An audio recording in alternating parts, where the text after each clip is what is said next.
welcome to my YouTube video. This is another video in a sequence of videos that I'm doing for a knit along. It's called It Takes a Guild Cardigan Tutorial, and we are learning how to knit a top-down sweater that fits us perfectly. In this video I'm going to be talking about the issue of fitting the arm to the body.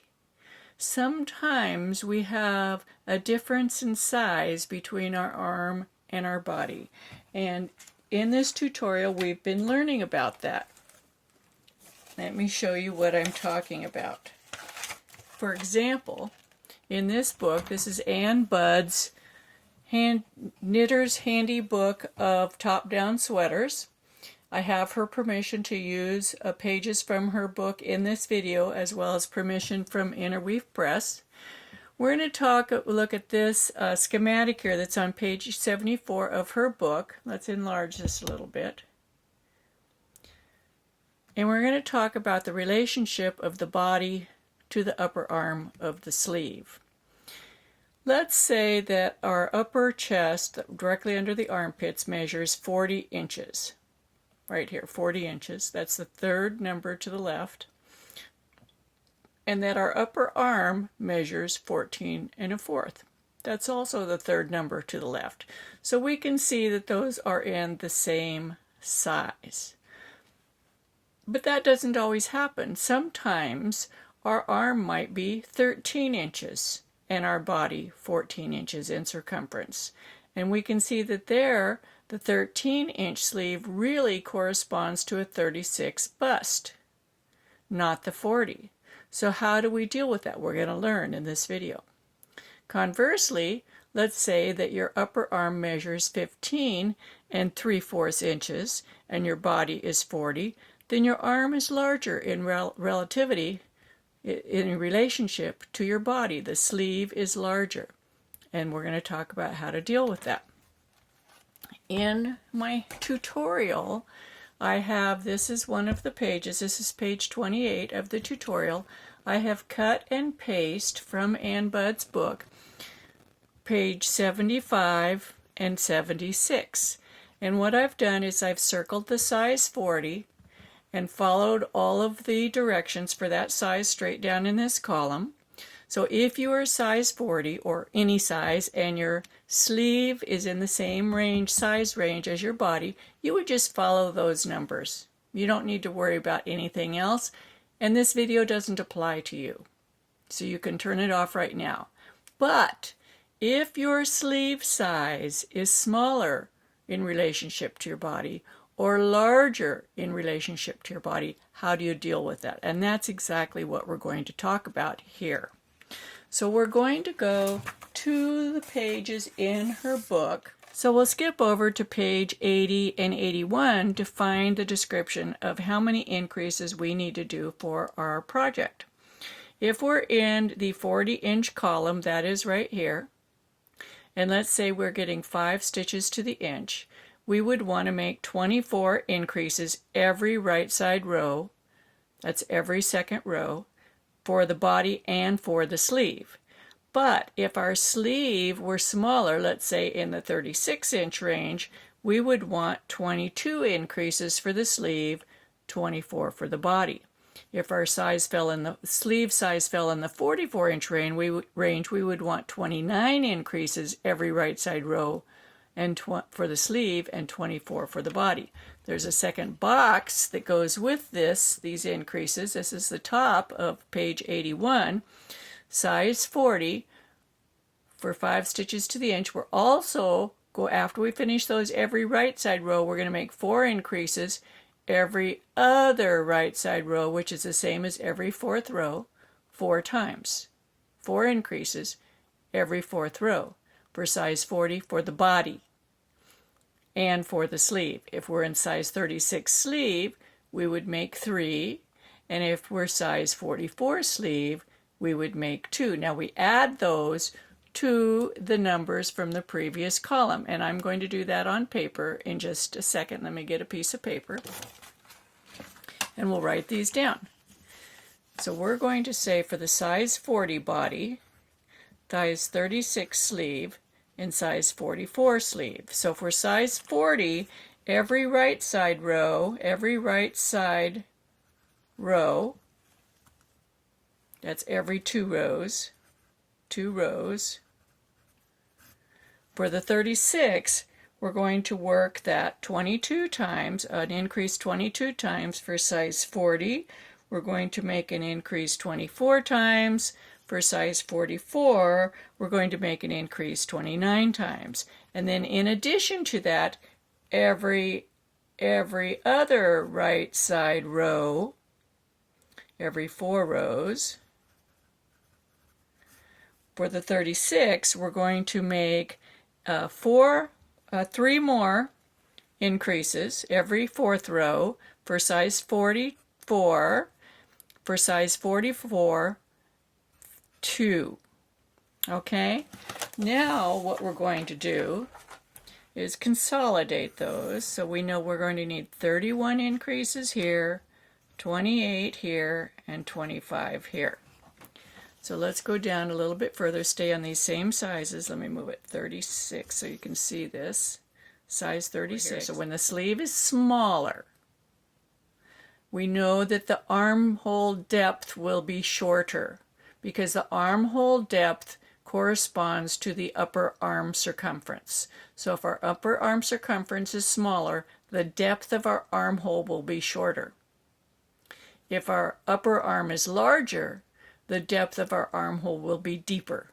This will be shallower, deeper. When it's shallower, we follow the sequence for the arm to guide us for the body.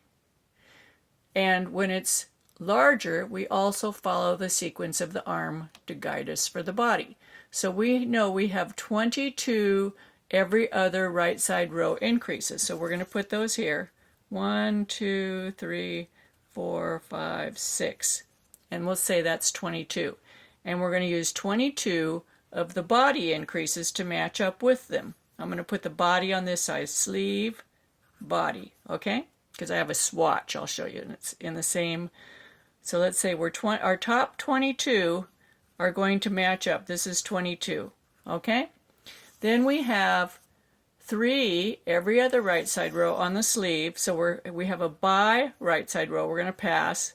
Then we have an increase, pass a right side row, increase, pass a right side row, increase. So this is the total number of rows that will be worked. So this is 44, 45, 46, 47, 48, 49, 50, 51, 52, 53, 54, 55, 56.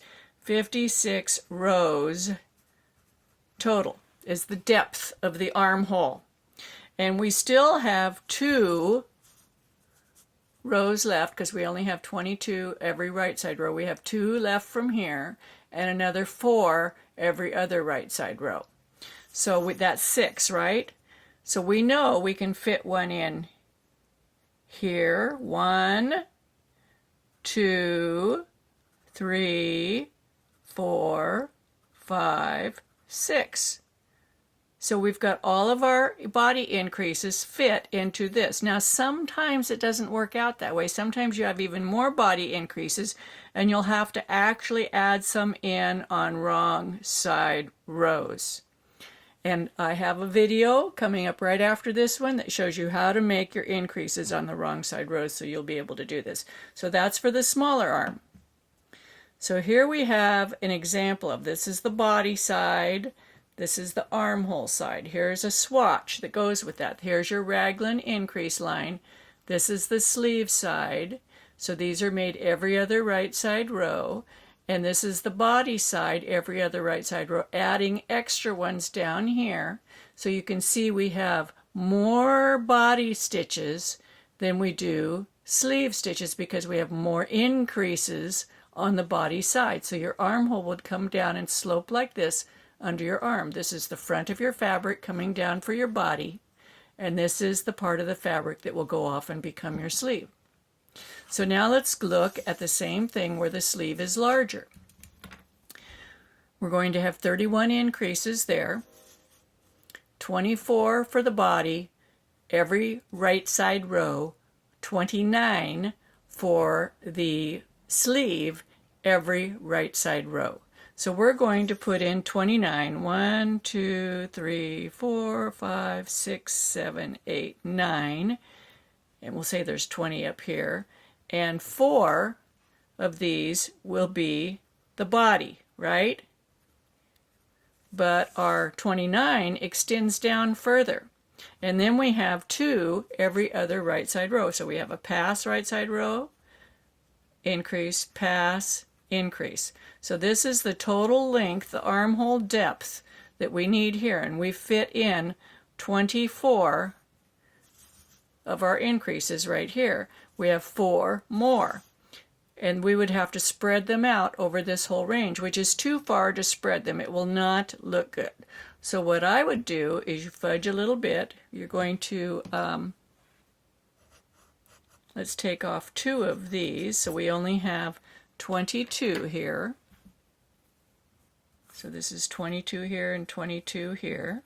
And so that means we have 22, we have 6 more increases to make.